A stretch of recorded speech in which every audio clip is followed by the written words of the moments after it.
What's up, ladies and gentlemen? This is Leonardo Griffin here for the MMA Opinion Podcast. I'm joined, as always, by Mr. Paul O'D to my left. How are things? And on today's show, we're going to talk about news items such as lightweight title picture gets a little clearer, Anderson Silva possibly heading to boxing, multiple new fight announcements, and Stoliarenko fainting on the scales. And for tonight's podcast, we have an extra host on the show, Mr. David Doran. Welcome back. Thank you, sir. How are we doing, folks? Pleasure to be here as always. It's a pleasure to be having you. I hope. So there you go, folks. Let's be getting on. I want to fight with Chuck. Chuck. I think he just blew his wad there. Anderson Silva, you absolutely suck. I'm not surprised, motherfuckers. Choo-choo. So there we go, guys. Here we are. It's been a hell of a week for a lot of news items, and I'm woefully unprepared for the rest of the stuff that we're going to talk about today. But luckily, we have two co-hosts in today to take the pressure off me, I hope. Mr. Ben Doucet's in the house.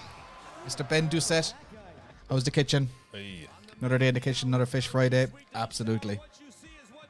Right, guys, what are we going to talk about first? It's interesting that we didn't even mention the UFC Vegas 22 card in our opening gambit there, but I don't know if we'll even get to it in the hour. But I got my catchphrase. That's the most You important. did. You got the important part in, I'll give you that. Yeah, there's just so much happened this week. I think it's best to start with the lightweight title picture, and of course Khabib, not so much Khabib retiring, but Dana finally being resigned to the fact that Khabib is retired. Leave the poor man alone, like he's tried to retire how many times? Yeah, to 2 or 3 now.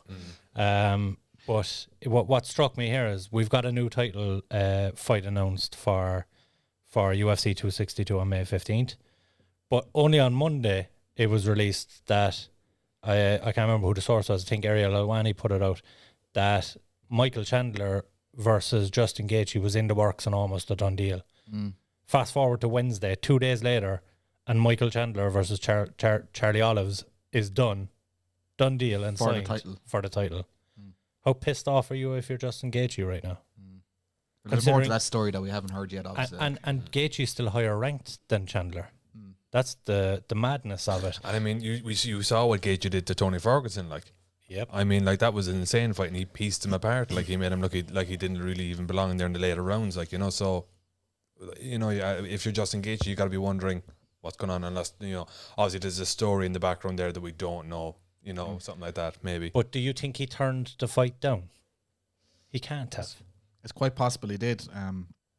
Yeah, just based on that quick switch and then making it a title fight, and then not only did they not mention Justin Gaethje, didn't mention Dustin Poirier either. Yeah. You know, and of course McGregor is in the picture, whether people agree with that or not. Yeah. I mean, they're probably booking the Poirier and McGregor fight, and no, that's obviously not going to be for a title. So No. which I'm not against. Yeah. I just feel that Chandler versus Charlie Olives jumping over both Poirier and Gaethje is a bit suspect. Yeah, very much so.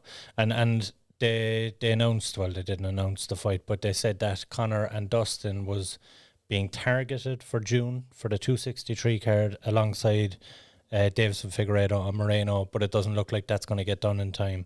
So it'll most likely be International Fight Week in July for that one. So we will have a new champion before that happens. And the winner of that, you'd imagine, is next up. So it'll be towards the end of the year. What are Dustin and what's Justin and the others doing during this time? I don't know, but working on their Instagram, I'd say. Because if it is the case that Justin's after turning down this fight, which I can't imagine he has, he seems like the kind of guy who's just going to jump in there and take a fight, regardless if it's against Charles Oliveira or Michael Chandler or whoever. Yeah. The thing that there's no shortage guys up there now at the moment. Like you have Islam Makhachev is ready for a quick turnaround. RDA is already calling out. Makhachev is booked.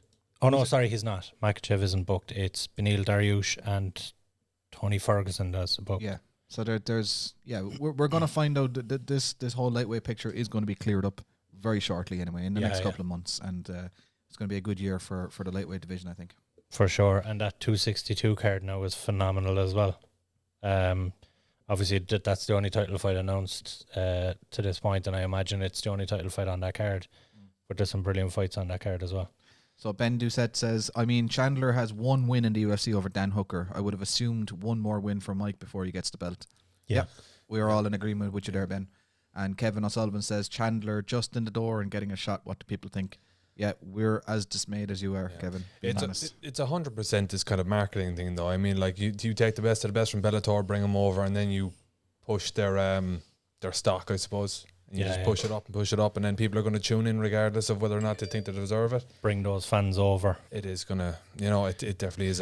It's a star thing as opposed to competitive. But I did, not trying to blow my own trumpet here, but I completely predicted this from very early doors when Chandler signed. I had a feeling that Dana was going to push him for a quick title shot. Okay. I said it on here a couple of times that he's going to be in the picture regardless of what happens, whether it's Conor or Dustin or whoever. This was even before the Conor and Dustin fight. So I'm not that surprised that Chandler got it. I'm just surprised the way it came about, the fact that it looked like himself and Justin was a done deal. A fight that I loved as well, by the way. Not that I don't love the Charlie. I keep saying Charlie Olives. I can't get that name out of my head. That's his name now, yeah. Charlie Olives. But not that I don't love that fight. But I just don't think Chandler is deserving of a title shot just yet. So it went with Tony Ferguson and Beneil Dariush. Do you think that's kind of the UFC kind of giving Tony a bit of a chance again to kind of get ramped up? So Tony had to fight lower than him in the rankings after two bad losses. That's just the way it works. You can't have two bad losses and then fight a guy above you in the rankings. He had to go down. So it was going to be someone coming up on the way up. It was either going to be Beneil or Islam, realistically. Guys that are active and guys that are on the way up. The Beneil one just got done before. That was announced 2 days after the Islam fight. So it was just, that was obviously in the works before that. So it was a done deal. Yeah. So, but it is, I think that is the lightweight probably is one of the more interesting divisions in the UFC right now. The way it's mixing up. I think once the title fight is done, it's back to square one again, because it for the last 6 to 8 months, it's been up in the air. Mm-hmm. The top six have kind of had a monopoly over what's going on. Khabib has, well, through no fault of his own, I think he wanted to retire and just bounce, and said openly he didn't want to hold up the division. But Dana put a stall on the whole division. So yeah, it's been a little unclear for the last 6 to 8 months, but it's going to get real exciting now again once May 15 hits. So you're actually watching while we're podcasting here. Paul has the Cage Warriors card open out in front of him, and just wanted to give an opportunity for people as well, if you're interested in Cage Warriors and watching that card. You had a preview show with Darren O'Gorman and Jack McGuire there. It's on the YouTube channel. So our own Andy Hickey has been banging out the tweets on the MMA Opinion Twitter page. So anybody who's into the old tweets, get over to follow the MMA Opinion on Twitter. It's the MMA Opinion 1, because obviously someone else has the MMA Opinion. The original owners had the MMA Opinion page. They offered it up originally, but I didn't take it at the time. So there we go. So there's lots of Cage Warrior stuff going on there at the moment, and obviously over the weekend UFC stuff will take over again. But how did you were watching a lot of Cage Warriors last night? I know there's a review show coming up next week. So you impressed? Yeah, some phenomenal fights on that card. If you want to go back, they're all on Fight Pass. If you want to go back and look at one, look at the Decky McAleenan and, for life of me now, his name isn't going to come to me, but go watch Decky McAleenan fight. They fought to a draw, phenomenal fight. And there was a few big knockouts on the prelims. Very good fight. Paul Hughes had a big win. Very close fight as well. So Paul Hughes is right there for a title shot in the featherweight division. And the main event of that in the middleweight division was quite a good fight as well. You Kent Kauppinen coming over from Bellator. He recently released by Bellator, and he made a statement against Jamie Richardson. It's Kent's first win that went the distance. So you can imagine both guys were swinging. How is Jack McGuire these days? Remember we spoke to him a good while back, but how's he getting on? Yeah, he's doing well. He was supposed to be fighting on this trilogy series, but he suffered a broken jaw on one of our other in guests. training. If there's a very funny story about that, and that's on the show that we did midweek, so go check that out as well. So, just getting some of the comments in here as well. Kevin O'Sullivan saying possibly last chance for Tony Ferguson. Mm-hmm. Yeah, he's in trouble. He got his back to the fence now at the moment. Will Getling, Benil beats Tony down. Shout out to Will Getling. Yeah, I think Powerful Will Getling. Yeah. Stephen Looney, his Cage Warriors being streamed on Fight Pass. Thoughts on Ian Gary? Yes, it is. It's live at the moment. The main card goes live at 9 o'clock, and Ian Gary is the second to last fight on that card. Yeah. Co-main. Yeah, Or yeah. third to is he last not fight. on There's tomorrow? 2 title fights tonight. Is he on tonight? Is it? I thought it was on tomorrow night. I think it's tonight. Okay. Yeah, Ian Gary has got a tough test ahead of him, Stephen. He's up against a guy who came through the IMAF route. He looks like he's wearing a jumper. He's just very hairy. And he... What an observation. very, very good grappler. And Rasta Mac, man. He's coming off a 2-fight skid, having last 2 fights in the UFC. So he's kind of coming from the UFC into Cage Warriors. So this is a big step for Ian Gary. If he does the business here, it just kind of proves that he's kind of moving into those echelons, and hopefully he'll do a good job there. What's our next news item? Anderson Silva possibly moving into boxing, which is just I don't know if there's any truth to this. His management team have come out and squashed the rumours, but they came from fairly reliable sources. Look, we said it when he was fighting MMA, the guy should retire, and he's planning on going against a pro boxer, a legend of pro boxing as well. I can't think off the top of my head. It's on our Facebook page. Cesar Chavez, is it? Cesar Chavez, yeah. It's dangerous for him. He's going in fighting Cesar Chavez. Yeah. At what, 41, 42? How old is he? He's about 65 at this stage. He should be getting the pension. He's well into his 40s anyway. Yeah. Look, it's one of those that I don't really support. I think Anderson hung them up for a reason. He should stay retired and don't be entertaining these kind of fights at all. I don't know. I think he'll do okay boxing wise. Yeah, I thought the worst that's going to happen, he's going to get knocked out. I think he suffered a few losses towards the end of his career, but he didn't get knocked out badly by anybody, to the point where you'd be worried about his brain health. One or two boxing fights at the end of a long career that hasn't really damaged him that much, I don't think will push him that far over the edge. Like if he does get knocked out, then fair enough, hang up the gloves. No harm done. But like for such a legend of the sport, he deserves a big money payday. I'm sure fighting in boxing will probably earn him way more money than he earned in the UFC in the last few fights. So but all power to him. How does that reflect then on the UFC and kind of their retirement plan, I suppose?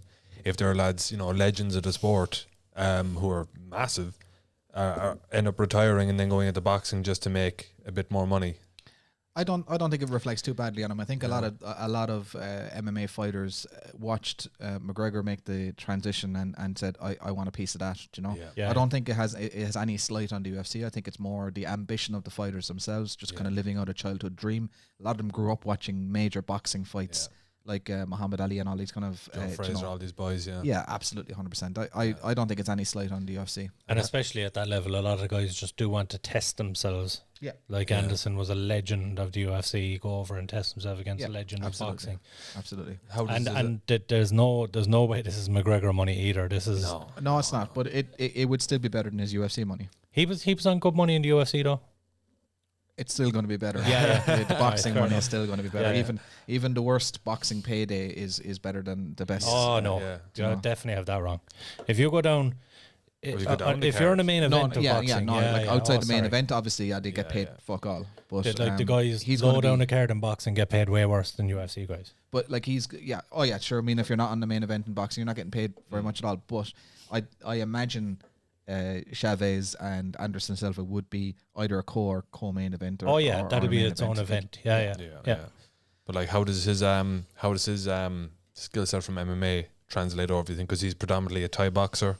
He wasn't really. I know. don't think so. I know he gets. I know he kind of is the poster boy for Muay Thai in MMA, but he didn't have a Muay Thai. He never had a Muay Thai style. He was a soccer player that fucking could kick and move his head. He was always more of a kind of a boxer or a Wing Chun Kung Fu kind of a guy. He never had a Muay Thai style. I know. I know that's controversial probably to say because he does represent the Muay Thai community in certain you're going to be getting hate from Thailand. Sure, bring it on. Bring it on. I don't think Sanchai does Thai boxing either. Like that's another man. Liam's just lost his marbles altogether. Sanchai isn't the Thai boxer. The greatest Thai boxer of all time isn't the Thai boxer. You heard it here first. Conor McGregor is a professional tiddlywinks player. Anyway, Will Getling saying that the Bare Knuckle FC is on tonight as well. Oh yeah. And Adrian Murray says hi Liam. Hi Adrian. What else you got on the news items there? So multiple new fight announcements, and this week has been just sensational. Of course, we talked about the start of the week. You had Michael Chandler and Justin Gaethje being worked on, and since it's now Chandler and Oliveira. Also this week, early in the week, we had the announcement that MMA is going to Jacksonville in front of a sold-out crowd, and we knew about Valentina Shevchenko versus Jessica Andrade. We knew about Weili Zhang versus Rose Namajunas, but headlining that card now as well is, Camaro Usman versus Jorge Masvidal. I think that's a travesty. I think it's an absolute travesty. First off that they made that matchup, and then second off that they put a main event overshadowing two phenomenal women's fights. Yeah, but I mean, it's Jorge Masvidal. I don't give a but shit. still, come on. Like I like Jesus, Jorge. no way. I like the man, but I think it's a bit much. Like, do you know what I mean? No, I'm all for it. The only difference I would have made to this fight is I would have taken Usman out and put Colby in for the bad motherfucker belt. No, that that could have been. And have you noticed as well? Colby has been very, very quiet since. Colby has turned down every fight. He's turned down about 4 fights. He said the only two people he's fighting are Usman and Masvidal, and Usman has publicly said he has to fight once more before he gets another crack at the belt. Absolute proper order too, I think. Then again, Masvidal didn't have to fight once more before he got another crack. I'm not at all fucking condoning Masvidal. Masvidal shouldn't even be in this picture. But if you're Usman, the closest thing he's going to get to a Conor McGregor fight right now is Jorge Masvidal. You can't blame the guy for taking this fight and getting paid.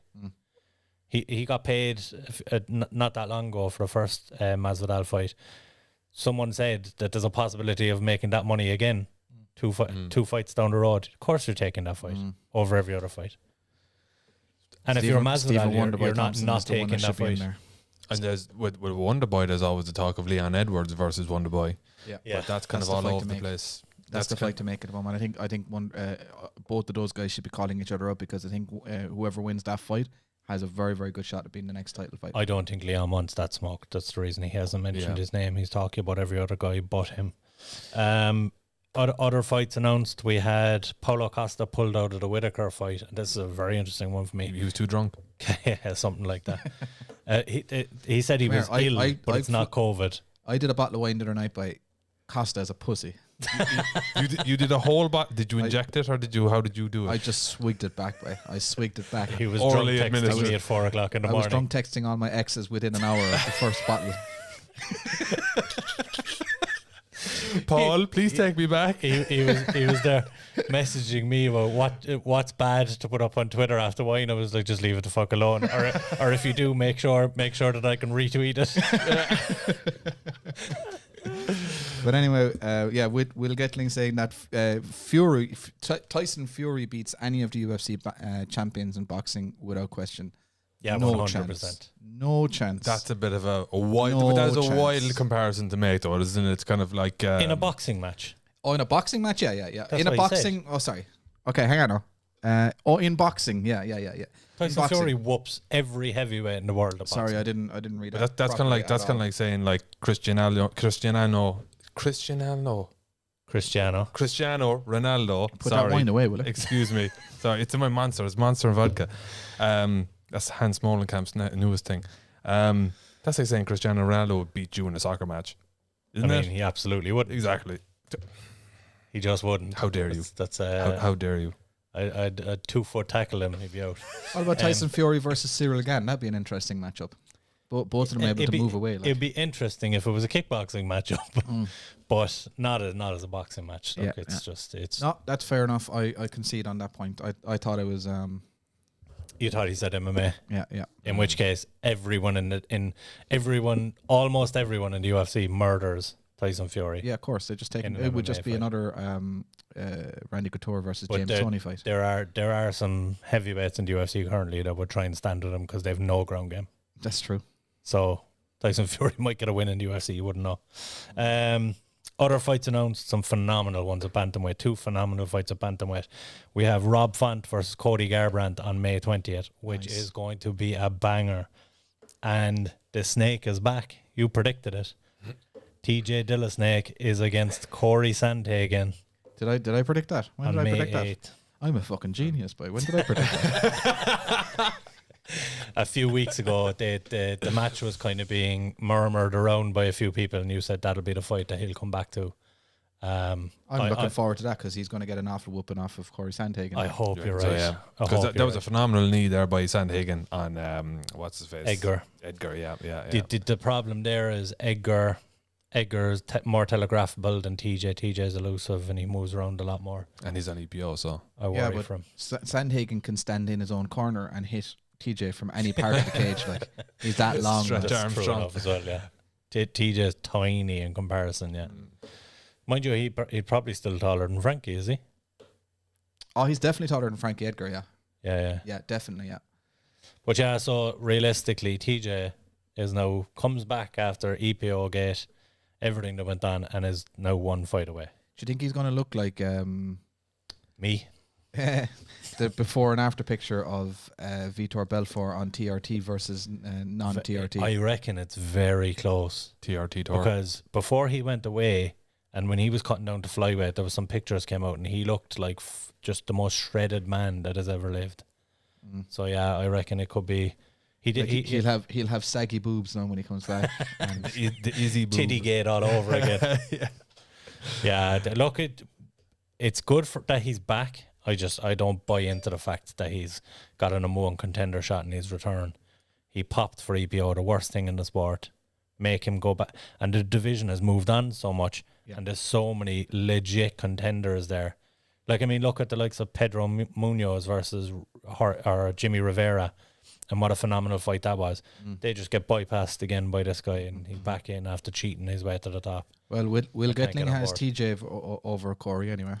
Yeah, and unfortunately, I think I do as well. I think TJ is a terrible matchup for Corey. I hate to say it. I hope TJ gets smoked, but I just can't see it. Anything else on our list of news items? Yeah, Stoliarenko fainting today on the scales, and like we put it out on the page. It's an awful scene. Yeah, it's disturbing enough to watch. To be fair, yeah, definitely 100%. Yeah.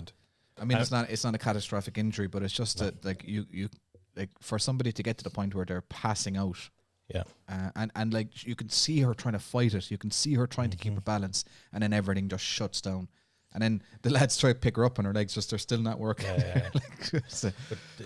We hear about these, and they've become more commonplace in the last couple of months as well. By the way, we hear about these backstage, and you hear about them quite regularly. Someone has passed out backstage, or they're feeling faint, or we hear about it quite regularly. And the fact that we saw this one and it happened live in front of us is just kind of it's that bit more alarming. It's I think something that has to be done about it. There are like it's weight cutting and the gloves. I think seem to be a big one of the bigger issues. Like eye pokes more so than the gloves, but it's the weight cutting and the eye poke seem to be 2 very very contentious issues in MMA at the moment, especially in the UFC. But like what can be done as regards the weight cutting, because like that this is like not only is it very like disturbing to look at and disturbing to watch, and you see someone, but especially for any fighter, but especially for a woman. I mean, like the physiological effects that it has, weight cutting has on you, up and down, hormones all over the place, and all this kind of thing. It can go down and it can affect even your fertility and your reproduction and all this kind of stuff. I mean, like, at what point do you say that this is still worth it? It's also tougher for the ladies to cut weight because they sweat less in the sauna as well. Oh, really? And then depending on what time of the month it is, you could end up with not cutting at all. They just can't lose the weight. There's a huge number of factors that the men don't have to deal with that the women do. But the solution is to incorporate hydration testing with the weight testing. So in conjunction, there's 3 variables. You've got a person's level of hydration, which we'll say is a number between 1 and 100. Yeah. 100 being obviously fucking maxed up, like saturated, ready to piss right now. Yeah. And 0 being like a prune, or dead, like or Stoliarenko, piece of cheap beef jerky or something. Yeah. And then like you have their current body weight, which is a number that you can measure, and then also so what was the third one? Body weight, nutrition, body fat. I haven't thought this through. But anyway, right? So you should only be taking a person's body weight into account if you've also got their hydration levels into account, and everybody should be within a band of hydration. So let's say they have to be or something. Correct. Somewhere up around. Well, if you're going to do it at all, you might as well put them up at somewhere reasonable, like 50 or 60% hydrated. Yeah. And then stick them on the scales, and then do a calculation, and whoever is, if somebody is more hydrated and weighing more, then that they're it's only equal to water somebody. weight. That's so all it is. It's not really an advantage in terms of muscle mass or speed or anything like that. Yeah. Because it is like, what would you think as well? Same day weigh-ins, like they do with a lot of amateur stuff. It doesn't make any difference. People are still going to cut, and the fear then is that they're still dehydrated when the fight starts. Into the fight, and that's where you hit real dangerous territory. Yeah. Someone gets knocked out dehydrated, that can do severe damage to their health. Yeah. So in the or IMAFs, choke, though, for that matter, is very dangerous. Yeah. In the IMAFs, we have same day weigh-ins, and so for the vast majority of the fighters, they are sensible enough to know that they shouldn't be doing a heavy weight cut on the day of their fight. They just know that, but some still do it because either they've left themselves with too much weight to cut, or they didn't train hard enough, or something is up. Yeah. They missed some cardio or something like that in the fight camp. And the last time we were in Bahrain, and there was one kid. I'm not going to say where he was from, but one kid, and he was strolling around, and he was lost in the hotel that he had been in all week. He was lost. He was like disoriented, so zoned out, just completely gone. He was only like a couple of meters away from the weighing station, but he couldn't put it together. Couldn't put it together enough. He was just completely zoned out, and he was going to be fighting that day. Had he made weight, now luckily. He didn't get to compete. It didn't medically clear, but there's But there are mistakes made, and some of these guys can pull it off enough to get medically cleared. That's the issue. Yeah, that's the problem. Yeah. That's the problem. So, and the other problem is, so you have if fighters are severely dehydrating themselves, they're taking some of that fluid from their brain fluid and their spinal fluid, and you don't get that. Like you can get, we say, a good chunk of your water weight back within, we say, 12 hours, 14 hours. You're not getting your brain fluid back straight away. That stuff has to be reproduced by the body in a much longer process. So your brain has less cushioning to severe trauma as you're being hit in the head fighting slightly dehydrated. Which is the big problem with same day weigh-ins, yeah. So like, to solve this problem, do we increase the penalties for missing weight so that you don't do it with the hydration testing? It's not going to stop people cutting water. They need to bring in hydration tests along with the weight tests. So take it out of the fighters' hands. If you give the fighters a choice whether they do it or not, they'll still push the envelope every single time. They'll find some corner to cut. This is a medical safety issue. You don't give somebody the medical choice to do this. If you want them to be safely cutting weight, well then you set in the hydration minimum. And set that as and take it out of their hands. So picture this: Stoliarenko arrives for her weigh-in. She has to arrive an hour early, do a hydration test. Yeah. They test her and realize she's dehydrated. She has to hydrate. There and then she gets hydrated, whether it's IV or whatever form they deem appropriate. Medically appropriate, yeah. They rehydrate her there and then. Yeah, yeah. She is still allowed to weigh in an hour later. Yeah. But she's being watched the whole time. And if she misses weight, that's on her. That probably is the best way to do it, because you're doing it healthily. And if you do decide to cheat and cut water weight and all the rest of it, and you are putting yourself but that's at not risk. Cheating. It's just the way they do it. You know right what I now mean? it's not cheating, but if we brought in the water, If we put in those rules and you're still dehydrating yourself, and that would then technically be cheating, you know, and you'll still weigh in over because you're forced to rehydrate, and you know it will make no sense. And then So I'd go one further because I remembered why it was three variables. So the other one is body fat percentage. So you can actually let's say at the start of the year in January, you take all the fighters on the roster, you measure their body fat percentage, you measure their current hydration, their current body weight, and with those three variables, you can actually calculate safely what weight class they can actually achieve. You know, and add a little bit of a margin, because if you're doing it for everybody, well, then you can even the playing fields to bring it to a kind of a safe place. And then off they go then, and let's say the likes of this girl now who missed weight, perhaps she was trying for a weight that's not physically possible for her, or is on the limit of what's physically safe for her. Maybe she should be forced to be in the next weight class. This is what's interesting. Both girls, she was fighting Macy Shiazon, and they both competed on the featherweight series of the Ultimate Fighter. But they're competing at bantamweight tomorrow night. So, well, we're supposed to be competing at bantamweight tomorrow night. So it's a 10-pound cut. Now, Macy Shiazon has made that weight over and over again. So it's obviously just an easier cut for her. or is she just naturally gravitate around that weight class? It's hard to say. You know? Like, but they have both competed at 45. That's what I'm trying to say. Like, I don't understand why you're willing to compete at 45, but you're killing yourself to get down to 35. Yeah. Sure, wasn't that fair enough? That's maybe a bad example right now. The fact that the 45 division just got scrapped. Yeah, and maybe you're trying to hang on to your UFC career, but I don't. It's not worth it to be killing yourself. Yeah, no, it's definitely an issue to be majorly looked at, because, like, at the end of the day, you know, athlete safety should always be first and foremost for these organizations, like, you know, and it does a lot for the public perception of the sport as well, like, you know, so they do have to look at it, and they do have to lead the way on this kind of stuff. And that video going viral has done nothing for the UFC. Right now. Absolutely nothing. I showed my roommate there, and she's mad into, before I came out here, she's mad into health and fitness and all this kind of stuff, and as she's a woman, so she knows the physiology of a woman and all the rest of it, and she saw that and she was shocked. Yeah. Absolutely shocked, like, you know. And this is not someone who knows nothing about fitness. This is someone who knows a lot about fitness, and to see that kind of stuff is just, it really is disgusting, like, you know. It's not good. And it used to be far worse. I mean, they used to be able to use diuretics as well. Yeah. Which is like evacuating the whole intestinal tract, you know. And what that does, like, there's an extra, like, you know, pound or 2 pounds kind of bound up in your intestines, but also your good bacteria.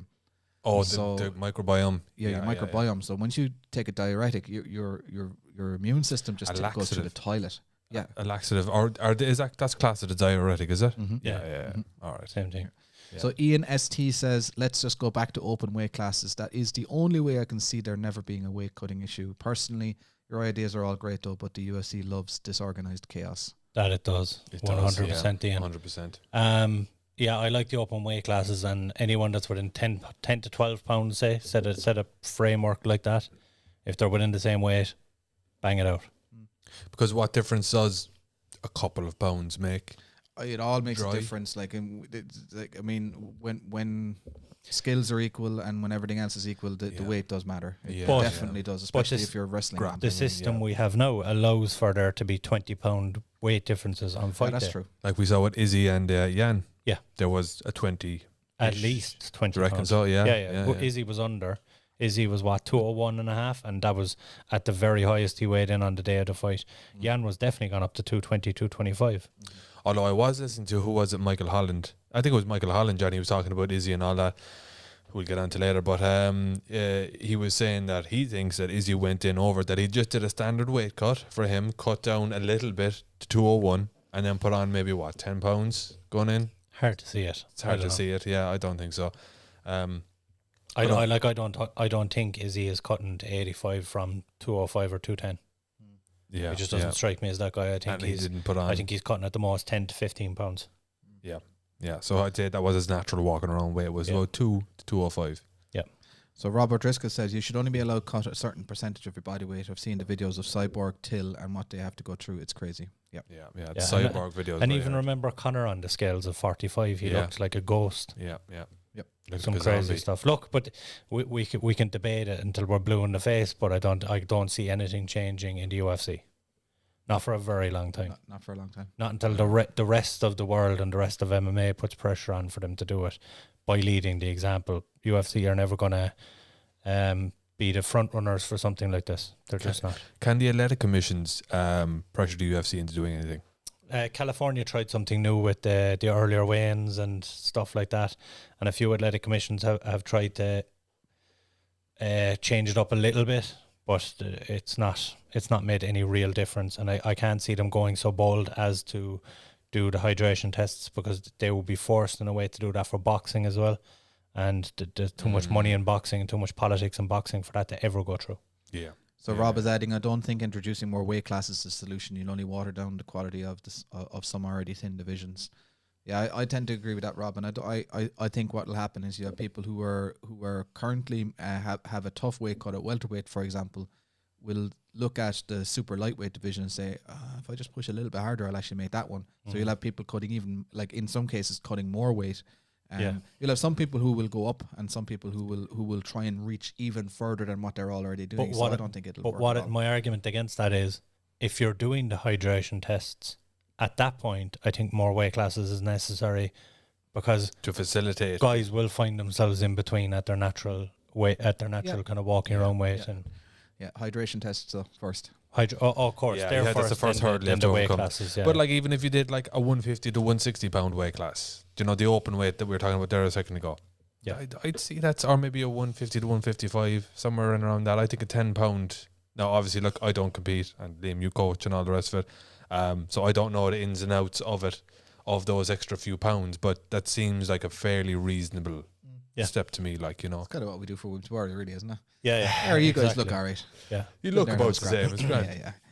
Myself and Cal, even though I was about 6 inches taller than him and definitely heavier than him.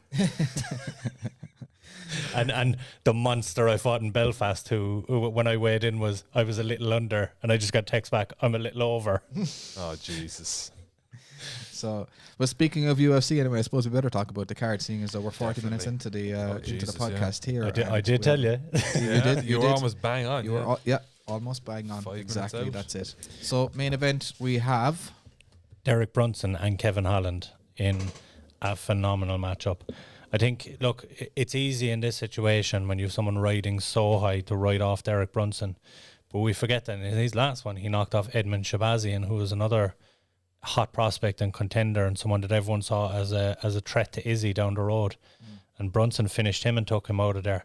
And he seems to be that guy that when he's a chip on his shoulder, there's going to be fireworks, whether he gets knocked out or whether he knocks someone out. But he especially now that he's got two contenders in a row, this is going to be one that he's going in there with a chip on his shoulder. So I expect someone to go to sleep in this one. I think he's coming in there emotional, and I think one of these guys is going to be going to sleep inside the first 2 rounds. So you think Brunson's coming in emotional?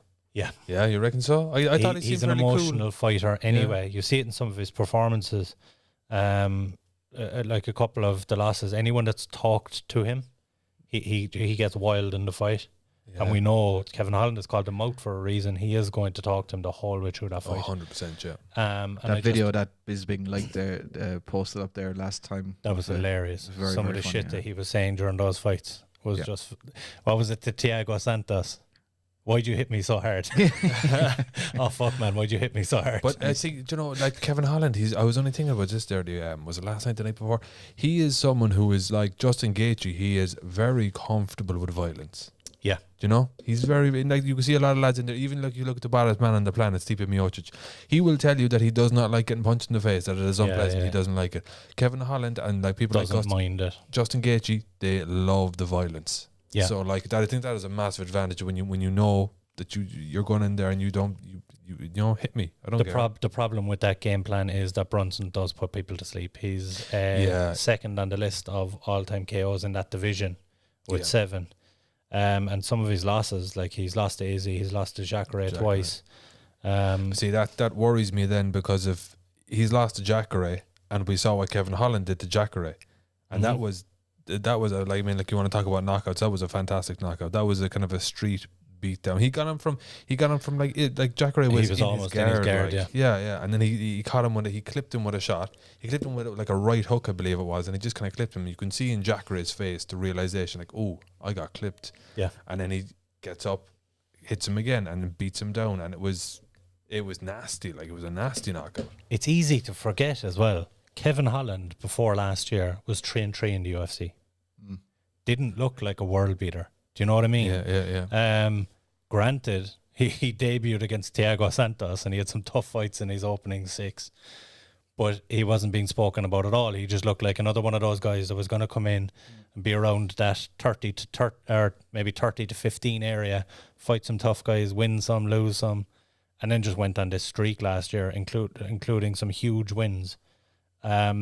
So look, it depends. Momentum is obviously going to be a factor here for Holland. I do see him getting the win. I see him knocking Brunson out. What do you think about it? I think Brunson's experience will take this one. Yeah, I'm a big Kevin Holland fan. I'm a fan. I'm in his fan club. Fandom. No, I just think that Derrick Brunson's been in there with the tougher guys, and as you said, he does get emotional, but he's also he's been the nearly guy. He's always been the bridesmaid in the last few years, and you know, I just get the impression that at some point that experience just stacks up, and Kevin Holland is coming in with momentum. Derrick is as well, though. He's on a 3-fight win streak, and this is his highest ranking to date, ranked number 7. I have it written down here. So do you think that Brunson is fighting to stay away from his gatekeeper status? Yeah. Well, last year makes him the gatekeeper. Yeah, that's what I'm thinking, is that if he loses this now again, if he goes out to Kevin Holland, the rising prospect, he's now a gatekeeper, you know? Yeah, I think he'd already kind of found himself in that situation. Do you know why? He was almost the new Michael Bisping in a way. And then all of a sudden, that win over Shabazian, which made it 3 in a row. And I think that was his first time getting 3 in a row in the UFC as well. I'm open to correction on that, but I believe it was. And that got him up to number 7 ranking. And all of a sudden, he started looking up the division for the first time. I mean, he's had some fairly decent runs, but like, you know, his last 5 has been 3-2. And what does worry me is the loss to Souza. And, you know, that is now, like, you can do MMA mat all day, but, you know, I like to see how two different fighters, if they're fighting each other, how they handle the same opponent. He's lost to Jacare twice as well. He lost him in Strikeforce. Oh, really? Previous, yeah. Jacare just had his number. Yeah. But then again, that wasn't the same Jacare that fought Holland for me. Jacare hasn't looked like Jacare for quite some time. Do you think he got him the other side of the U curve, the bell curve? Like that was Jacare post COVID as well. Yeah. That is remember, true, yeah. Jacare was the first big case that had to follow. First victim to COVID in the UFC. So and his whole camp got it. So maybe there was some issues there that he didn't really disclose, and he was fighting on half a lung or something, or I don't know. Yeah, half a brain or something. It just wasn't clear. I don't know. But regardless, Brunson is the underdog. The minus 175 is about an average. Yeah. Holland is coming in a plus 150. He's won the MMA Junkie of the Fighter of the Year award, Male Fighter of the Year award. You definitely have that arsewise. Holland is favourite in this. Yeah, plus 150. Is that not what? No, minus 150. Oh, see, I get these all mixed up. See, I see the plus. You see, maybe we go back to this thing, talk about plus, these stupid. That's definitely a good thing anyway. The stupid American system, man. It gets me it gets me wrong every time. Why didn't you just go for the fractional odds? So you were trying to be fucking smart now and come out with your American odds. But Brunson is a minus 175. No, underdog. Underdog, yeah. As you can see, I've written down here. Yeah, but he's plus 175. He's not minus 175. Oh, he's plus. Oh, so plus means underdog in the American style. All right, cool. I do my betting on Paddy Power, like, you know, I do the decimal system. It just I'll switch it over for you there. Kevin is 4-6 and Brunson is... That's fractional, not decimal. Yeah? Yeah, I do decimal.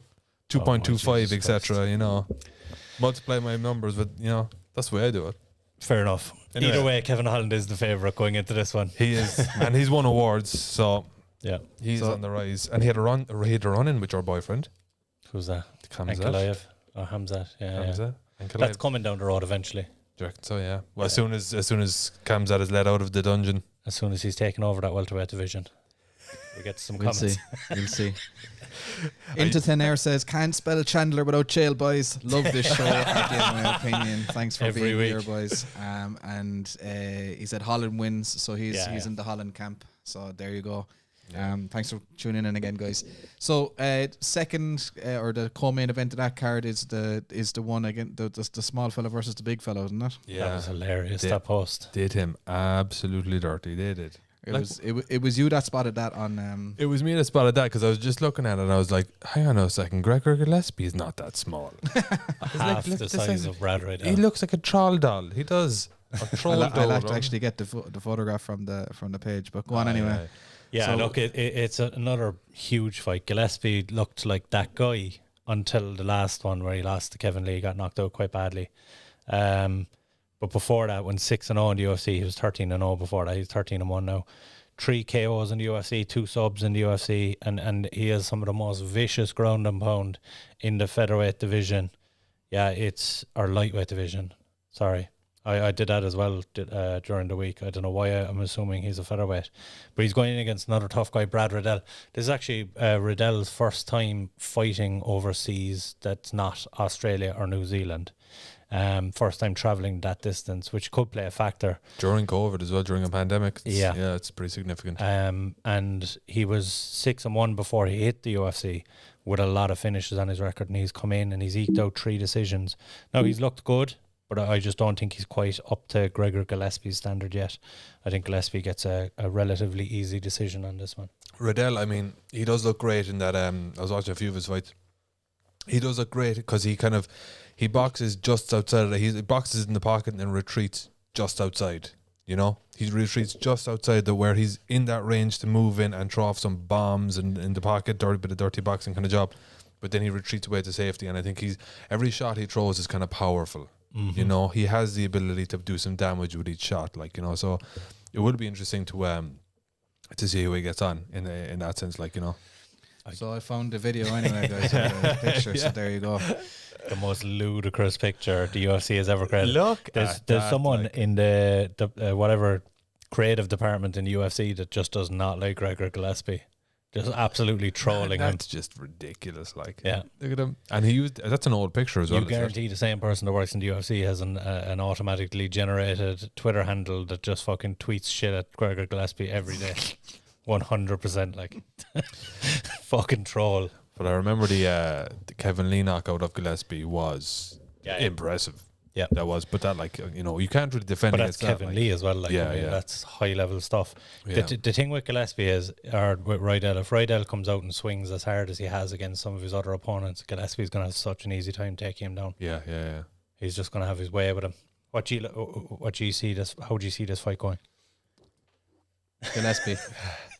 Liam's gone Gillespie. Yeah, I'd have Gillespie as well, but I just think it's going to be a learning experience for Brad.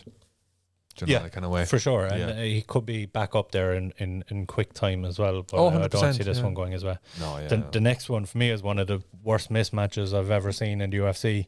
And the fact that I'm saying that, it'll probably be a huge upset. But the heavyweights, Tai Tuivasa is taking on Harry Hunsucker.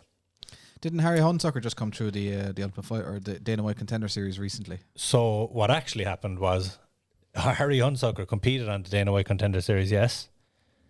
But he lost to Jared Vandera. Jared Vandera is the man who called out Sergey Spivak and got smoked by Spivak. So how the hell did he climbing up this high up? So Tai Tuivasa was originally scheduled to fight Dontel Mays, and only during the week Dontel Mays pulled out and Harry Hunsucker stepped up. So fair play to him. He's coming in here and he's taking on Are we not going to talk a about tough guy.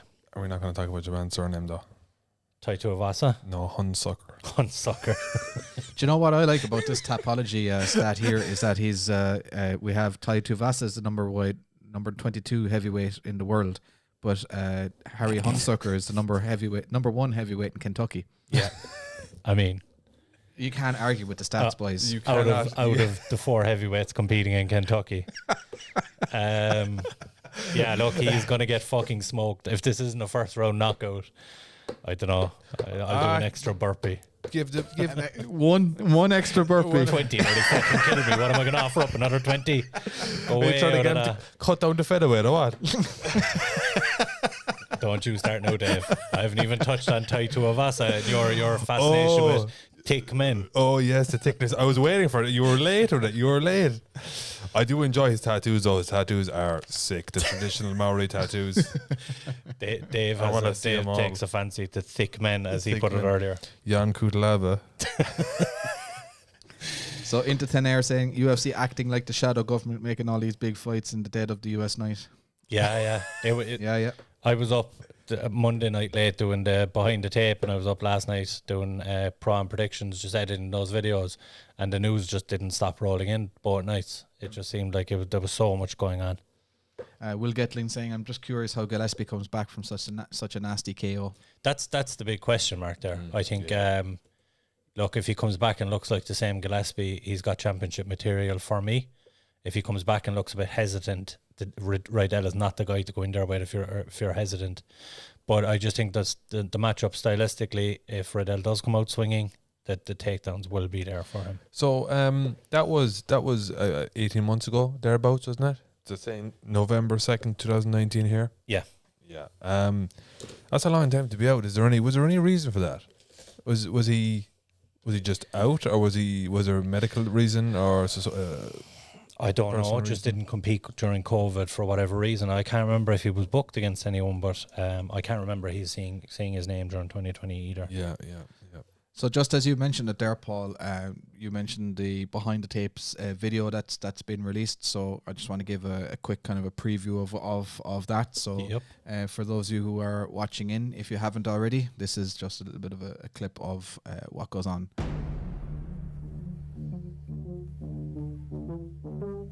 We return to Las Vegas again this Saturday for UFC Vegas 22, Brunson versus Holland. The main event pits the trailblazing Kevin Holland against the number 7 ranked Derrick Brunson. Holland will be looking to continue on where he left off last year, going 5-0 in 2020. In the co-main event, lightweights Gregor Gillespie and Brad Riddell duke it out for the number 15 ranking spot. This is UFC Vegas 22 Behind the Tape, where we bring you stats from behind the tail of the tape. In this episode, we bring you 10 things you should know before UFC Vegas 22.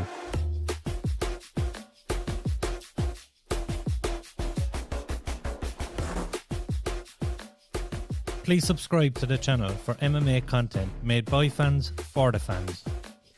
Hit the bell to be informed when our videos go live. So there you go, folks, and that video is currently live on our YouTube channel. So if you want to go ahead and check out the YouTube channel, just give you a look at the channel there. It's that one. Don't be subscribing to the other one that says MMA Opinion. It's this one, the one with the green and purple text on a black background. The MMA Opinion. Those other boys are stealing our likes. There we go. So look, 376 subscribers. We'd like to get that to 500 by the end of the month, and we are climbing very, very steadily there. Yeah. Paul is pumping out the editing there like it's no one's business. So fair play to you. And I'm still a beginner, so it's taking me about 10 hours to get one of those videos out. So please appreciate them. Other people banging them out in 2 hours, and I'm there just copying and pasting and dragging everything over. So just on the comment section, into thin air, he was being interviewed saying something like he's okay with being on the wrong end of a highlight reel. How long was he unconscious for? We're talking about Gillespie, after the Lee knockout, wasn't it? and this is fucking great. Are you mocking our Irish accents here? Is that what's going on here now? No, I think he said his name on one of them before. His name is O'Brien, I think. Right. Into Okay. thin air. I think put up your name there into thin air again. And your credit I card think it's details. O'Brien. Yeah. I was about to ask who edits. Yeah, that's all Paul. This is this man right here. And I appreciate that work. I've been editing for years and it's constant work, but that was great. Kevin was also saying production values are great, Paul. And Into Thin Air says, ha ha, ha ha. So is he winding me up? Is he saying my production is shit? Or No, Oh, it's Egan. Oh, Egan. I knew it was an Irish name anyway. What's that, there we go. Tipperary? It's from Grana Braher. Egan. Grand boy. Anto is a grand name. We need to touch on the last few fights before this hour is up. Too much shit talking.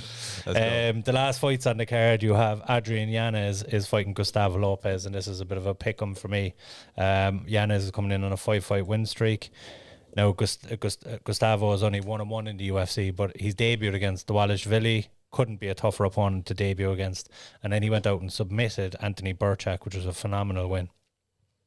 Pre-UFC as well, he finished almost all of his fights. He had 5 KOs, 5 subs. Guy can get it done everywhere.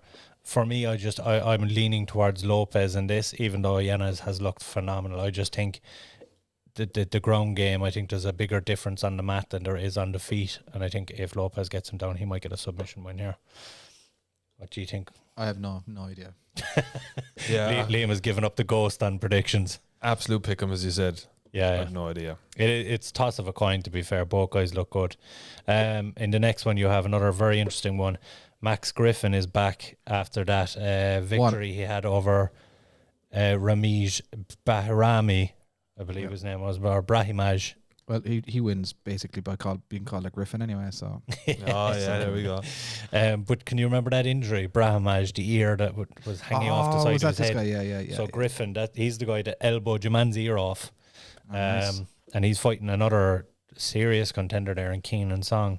He needs Griffin needs a bit of momentum though. Looking on his he's kind of hit and miss. And Keenan Song has just picked up a huge KO victory over Callum Potter, massive win, and that's 2 wins in a row now for him. So I can see Keenan Song getting up another big victory here. And in the opening one, this is one I'm really excited for. You have 2 debutants.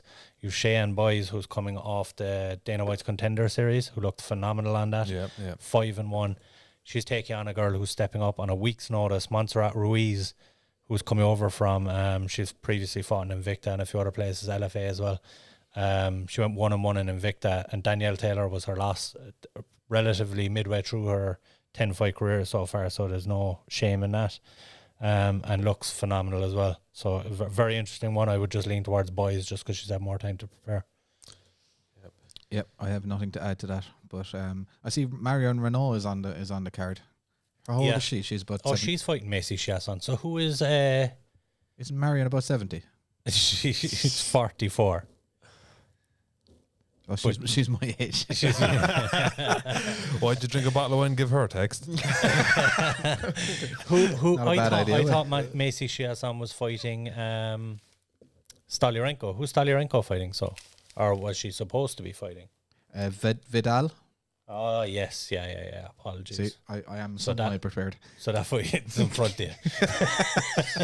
That fight is off the card. I would imagine. I haven't seen it confirmed. It is, it is off the card. Yeah. There's another huge one there: Trevin Giles versus Roman Dolidze. And if anyone watched my matchmaker from last week, I predicted that Misha Serkinov will have to face that man Roman Dolidze next if he picks up a win here. Now Giles is a tough opponent, but Dolidze just looks like an absolute beast. Another Georgian fighter as well. I'm seeing that flag more and more as the months go by. Eastern wave, as they say. Eastern wave, exactly. Yeah. And this guy's a freak. He's putting people all of the way to sleep, actually snoring in the octagon. Nice.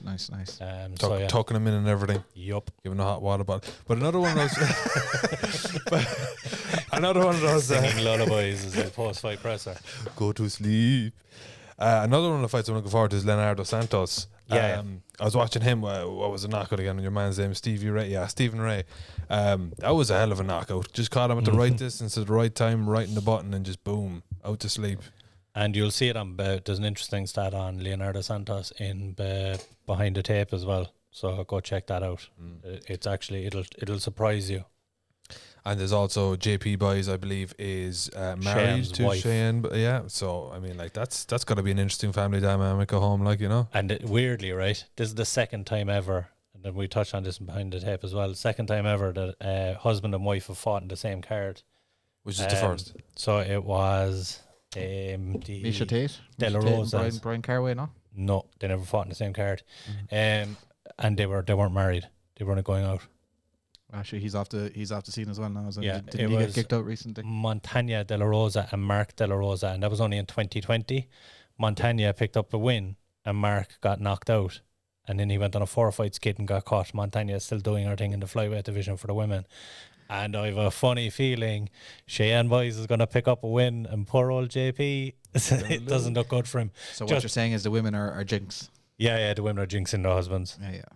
Then again, it in both cases as well, the husband was fighting on the prelims and the wife on the main card. they're going in there all bitter and twisted. Fuck this shit. No one expects the Spanish Inquisition. Yeah. So Mr. Cash Jam says, lovely sound and production, lads. Mr. Cash Jam of Blizzard Sports. Big shout out to Cash. Big shout out, Cash. So thanks for tuning in. in. The gear is phenomenal as well. Here you go, boy. There we go. So any other fight that we need to talk about, or are we calling it at that?